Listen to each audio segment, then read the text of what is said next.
Z Business Plus makes managing fuel easy. It's fee-free with choice benefits like 8 cents off every litre, every day, everywhere you need us. Sign up today for the 2022 CanStar Blue Best Small Business Fuel Card. Z is for New Zealand. T's and C's apply.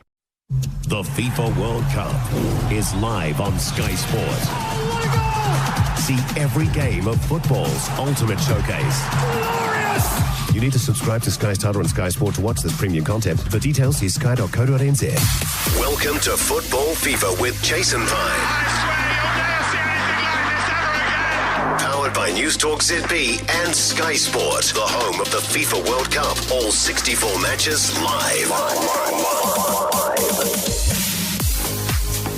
Welcome into Football Fever, your daily World Cup podcast in association with Sky Sport. Jason Pine and David Choate, as always, here to review action on Day 8 in Qatar. Want to go to the last game, a Group E blockbuster. Spain won, Germany won. Both goals came from substitutes. Alvaro Morata off the bench to score for Spain before Nicolas Füllkrug came up with the equaliser for Germany on Sky Sport. Musiala, Füllkrug, 1-1, slammed home. The substitute gets it done when Germany so desperately needed a goal. 1-1. What did you make of it? I'm more confused than ever now, Piney, particularly about Germany. Germany just won't go away. They look like a side that haven't got it quite right, but they haven't got it all wrong. Their best players are at the back. They look solid, don't they, at the back? The Germans will be a tough nut to crack, and they're very much alive. And getting out of group play looked unlikely for them when they were trailing, maybe. But now I think they're favoured to get out of group play, and they've proved they'll be hard to beat because Spain were a better side with more ball, with more about them, but they never got away from them. So Germany cannot be ruled out just yet, but they're not right. I always worry when I just look at a game and I think, am I seeing the same thing that everybody else is seeing? I thought Spain bossed that in the first half. They made a lot of passes. Germany seemed to be chasing shadows, particularly early on, but no end product, of course. And I think Spain are a good side. Are Spain a good side? I like them. They look really good at times against a good German defensive unit. They still managed to play some little triangles. I love the goal, by the way. Morata's finish is great, but Jordi Alba's ball in is better. It's the kind of ball a striker dreams of because he didn't just smash it in. He weighted it in. He weighted it into his path, and in full stride, Morata can finish at the near post. I think they've got quality in that front third and are close to clicking into gear. The one thing that concerns me, Piney, is their inability to manage out that match because they were the better side. They had 52% controlled possession. They had more of the ball. I think Germany had about 30% of controlled possession. The rest of it's contested. They were the better side, but they only ever got one away, and that's a dangerous lead in football. So Spain and Germany can still both go through. If Germany beat Costa Rica and Spain beat Japan, which I guess is highly likely, then they'll both go through. So just to finish this game, who goes deeper in the tournament for you, Germany or Spain? Well, I reckon once you get to the knockout stage, it's about not losing, not necessarily winning. Germany look capable of not losing. Spain look capable of winning. Fingers crossed for Spain because they're easier on the eye and they're more my type of side. But don't rule the Germans out. They could be ugly and go deep. The FFP with Piney. The other game in Group E, Japan 0, Costa Rica 1. Keisha Fuller's late goal earning Costa Rica a smash and grab victory. After beating Germany, Japan boss Hajime Moriyasu opted for rotation. He made 5 changes, which I'm not sure would have helped. Costa Rica much better defensively than their 7-0 drubbing at the hands of Spain. This is a classic stat, Chody. Costa Rica have had 1 shot on target all tournament. It went in this morning and they won the game. Unbelievable. Japan are the big losers from the overnight action. They could have been looking at heading the group. They could have been looking at the next round. That rotation, I'm not sure they're going to live to rue that decision because they should have beaten Costa Rica. They're a better side than Costa Rica. And now I don't reckon they'll get out of the group. I think you're right. And after all of the, excitement of what they did to Germany and the fact that, Costa Rica, they were always going to be better than a 7-0 drubbing, but surely Japan should have beaten them. I mean, Costa Rica had, have I got this right, 2 touches in the Japan penalty area in the entire game. Unbelievable stat. And remember before this when we talked about no possession for Costa Rica and no possession for Japan, I thought this was the match that Japan had to target in terms of maybe trying to get on the front foot, hold the ball, but wasn't to be. Costa Rica with an 81st minute, Fuller goal. get their 3 points, so they'll be happy in Costa Rica, but in Japan they'll be miserable because they've missed a big opportunity. So 2 full rounds played in Pool E. Spain have 4 points. Japan and Costa Rica 3 points. Germany have the 1, but as we say, Germany can go through if they beat Costa Rica and Japan lose to Spain. So I think we're picking Germany and Spain to go through from Group E. Football Fever thanks to Sky Sport, the home of the FIFA World Cup. All 64 matches live. Group F, Canada 1, Croatia 4. Croatia reinvigorated, Canada eliminated. Alphonso Davies did score Canada's first World Cup goal, though, after just 68 seconds, the fastest goal of this World Cup on Sky Sport. As Canada look to find some early momentum. Well, Davies arriving! Wow. Oh, Canada! Their time has come, and it is their shining star, Alphonso Davies. Davies also became the 50th different goal scorer at this World Cup. Croatia slowly took control, equalised after 36 minutes, and then went ahead just before half-time on Sky Sport. Canneering burst, only briefly curtailed, and a chance, and taken by Livaya. Lethal from the split superstar. And 2 more goals in the second half, making it 4-1. They were good, weren't they? Yeah, well, I've described them as good. Good might be an understatement. Now I'm going to say they're very good. They keep the ball so well. Their midfield is, I'm going to say, great. I think they've got a great midfield. Luka Modric, he's ingenious quality. You know, he's a real talent. He's just got some lovely little touches. I mean, stuff you don't even really think about. He just turns away and outside of the foot pass over 4 yards, 5 yards to a teammate, just keeps recycling. Yeah, and he's a bit sort of the Peter Pan of a midfielder. He's ageing but not looking old. He's looking like he's still young enough to strut his stuff. And then they've got those metronomes in midfield who just keep going and going and going. And they added the goals today. 4 great goals, all good goals.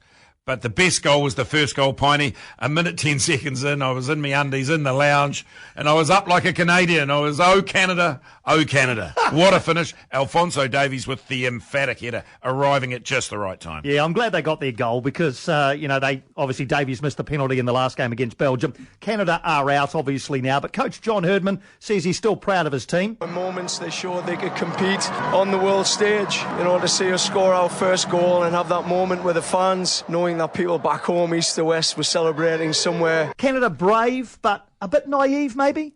Yeah, and without sort of wanting to decry their efforts too much, never really a goal threat, were they? In any game, you always said, gee, they're good, they're pressing, they're talented on the ball, they're wide play, they've got some, and Alphonso Davies, clearly they've got talent, but it's not limited to Davies. All over the park, they were talented, but they never really had a product on the end of it, so they arrived on an emotional high. I think they should be proud of their achievements. They got their first goal, but they need to do better.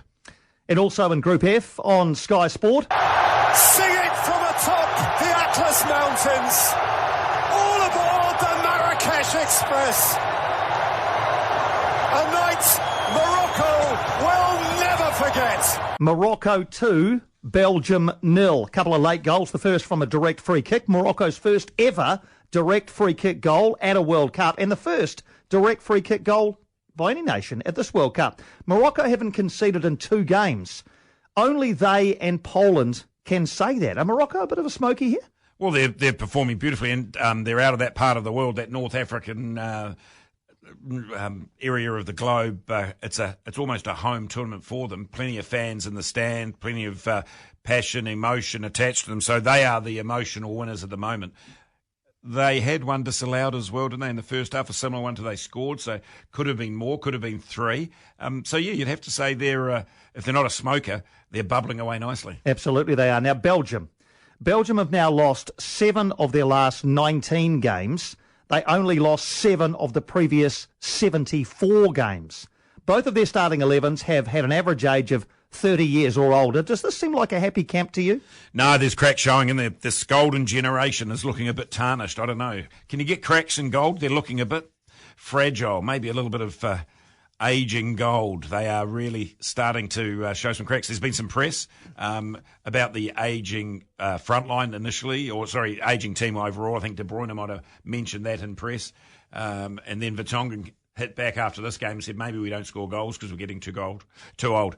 that kind of chat says to me that Roberto Martinez hasn't got his side singing from the song sheet. So look out for Belgium to maybe be an early exit. Yeah, I don't reckon they're going through. We'll get to that in a sec. But just on Belgium as well, you talk about golden generations and you think, surely we get something out of this golden generation, and this probably is their last chance with the ageing side that they have. And look, I think they're going out because Croatia and Morocco have 4 points. Belgium have 3 points. Canada are out with no points. But for Belgium to go through, they'll need to beat Croatia. And on the evidence of the games this morning, I don't reckon they're doing it.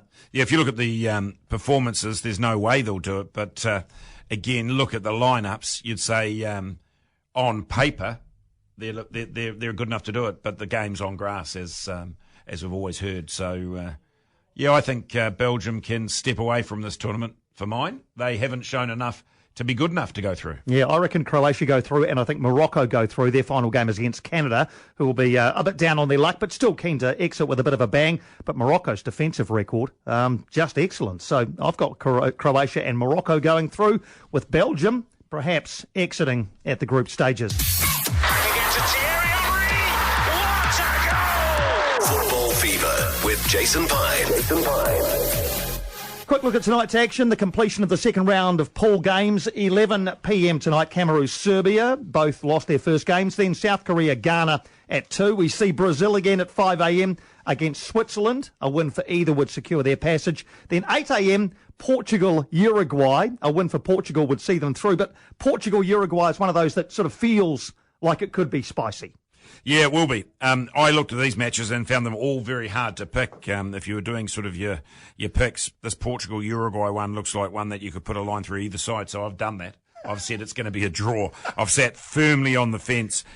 Portugal, as we said in previous podcasts, you love to hate them at the moment, Portugal. There's sort of antics galore. Uruguay are that South American nation that is such a tough, combative side, so there'll be plenty of rolling around, plenty of theatrics. It'll be worth a watch, but it might end up all square. Yep. Could well do. So Sky Sport tonight, 11 o'clock, Cameroon, Serbia, 2 a.m, South Korea, Ghana, 5 a.m, Brazil, Switzerland, and 8 a.m, Portugal, Uruguay.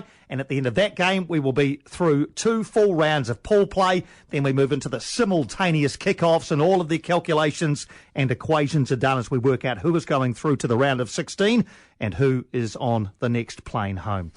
Another great podcast, we hope, coming your way after these games tomorrow. Great to see you as always, Chody. Should we reconvene tomorrow? Looking forward to it, Piney. Jumping along with the World Cup. The FIFA World Cup is live on Sky Sport. Oh, what a goal! See every game of football's ultimate showcase. Glorious! You need to subscribe to Sky Starter and Sky Sport to watch this premium content. For details, see sky.co.nz.